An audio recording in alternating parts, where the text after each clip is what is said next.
So I will right now walk you through some of the basic features of the flight planner.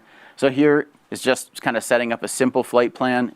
What we're going to do is fly here from the Grand Canyon Airport over to Las Vegas. So we just kind of enter in the origin and destination. We'll get some suggestions for runways based on whatever the current weather is. The next thing we'll look at is modifying the route. So we can use this really cool rubber banding tool and actually add waypoints into our flight really easily. So that's super user-friendly. You can just add some things to make our flight a little more interesting.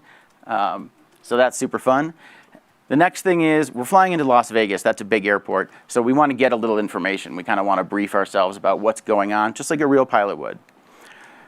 So what we're going to do is get some basic information. We click on the airport. We can get details on runways, lengths, the winds on the runways. We can actually look at the airport charts.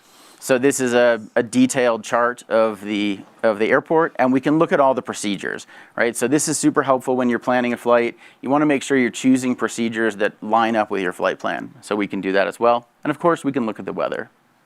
We also have some really more advanced features in the flight planner. So if you really want to plan complicated flights, we can do things like performance planning for the aircraft that you're going to fly. We can do payload and fuel management, plan out how much fuel you're going to need, what kind of fuel reserves you might want. And we can even do extended operations planning, which are used for oceanic flights. And a lot of these tools are the same kind of tools that airliner dispatchers are using today for commercial flights. Once the pilot gets into the aircraft, they're going to be presented with this universal EFB. Now, an EFB is an electronic flight bag, and they're very common in modern cockpits now. They're used by real-world pilots to do all the things we were just talking about, check weather, go through checklists.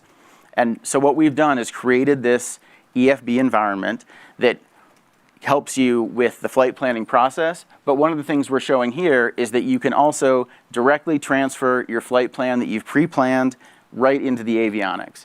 So the avionics package will show exactly what you've pre-planned.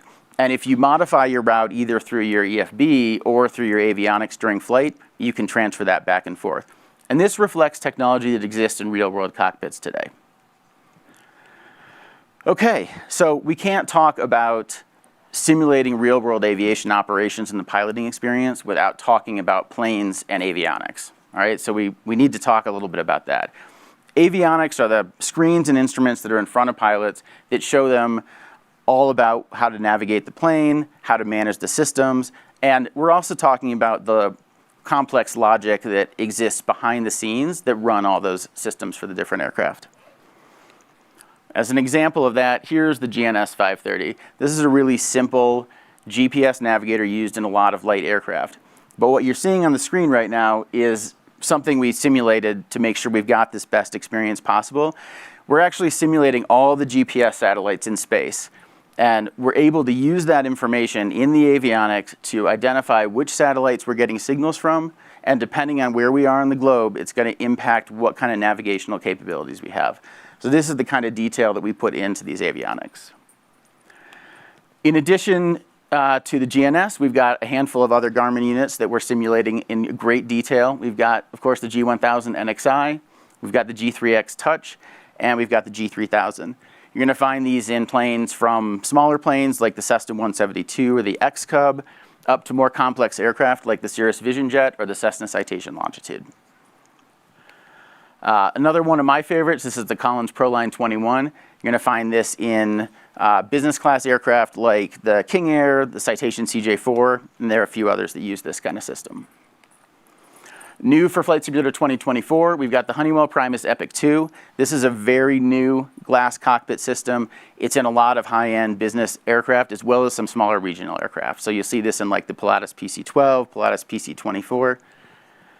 And then new for 2024 also, we're introducing the Universal UNS-1. This is a little bit more of a retrofit unit. It's a flight management computer. So what it does, it's not a full glass cockpit. What it does is bring great navigation capabilities to aircraft that maybe were designed in the 80s or 90s and they have traditional cockpits. This allows us to kind of get some of those capabilities into those planes. And you'll find a unit like this in the Saab 340, and I think there are a couple other aircraft with it as well. Let's see. Okay, switching to airliners. So we've got a few new airliner systems coming in Flight Simulator 2024 as well. We've got the Boeing 737 MAX 8. Of course, we've got the Boeing 787 and 747-8i. And then something really exciting, new aircraft for 2024. We've got the Boeing 747-400 LCF. So this is a purpose-built aircraft by Boeing that was made to help them actually manufacture the 787, and they haul aircraft parts around with this between factories. We partnered with Boeing to make sure we got all the details just right, including the 747-400 Avionics, which was super fun to work on. So I think that's all for the avionics. I wanted to talk a little bit about the number of aircraft and avionics packages that are coming. Flight Simulator, in its 40-year history, has just tons of firsts, and this is no different for 2024. We're launching with the largest number of avionics packages and aircraft of any sim before. We've got over 10 highly detailed cockpit systems powering, I think, dozens of aircraft that are super cool. So that's what we're doing. Thank you very much.